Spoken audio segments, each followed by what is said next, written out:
What is up, everyone? Welcome back to the channel. In today's video, I'm going to be explaining what happened to the XTD clutch. Anybody that knows, the other week I released a little short video basically saying an XTD clutch finally let me down and explaining that I couldn't get the engine or the transmission mated together for that reason. And I'm going to explain exactly what happened.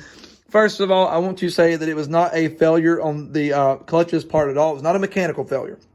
Not a mechanical failure at all. So what we have here, this is a stage 3, and this is the original stage 2 that I had issues out of. And as you can see, the clutch disc in there, it's not aligned at all. Now, on the stage 3, as you can see, she is dead on the money.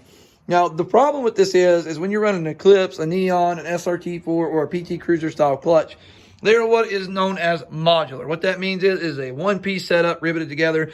You have your flywheel, you have your disc, and then your clutch disc, and then you have your pressure plate. And it is riveted together in this sweet little combo that honestly winds up being more of a pain in the butt than anything. So, the problem with it is when they do that, there's nothing I can do about it.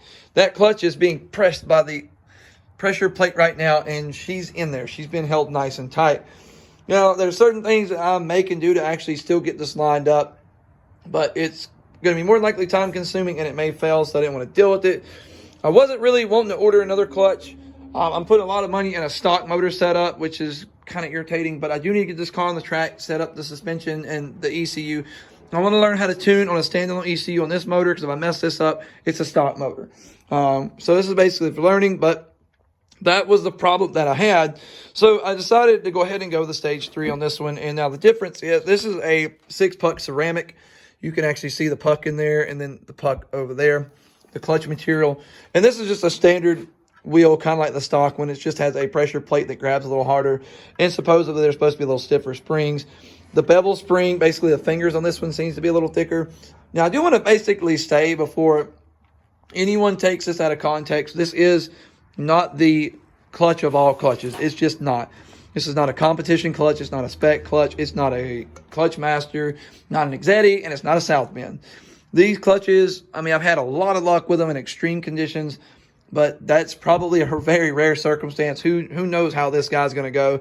Who knows how this one would have went? There's really no telling how this is going to work out. Hopefully it works out good. But, I mean, if you're really pushing some serious power, you definitely want to go better than this. I mean, don't remember on the stage 2 that I had, I made at least 20 hard passes on two-step, probably around 10 pounds of boost on takeoff, and dumping the clutch with drag slicks, and it never slipped. Never. When I actually talked to the person that had busted last, the clutch actually wasn't even giving issues. It was something else. That car's gone now. But anyway, just wanted to go ahead and make this quick video and let you guys know what was going on.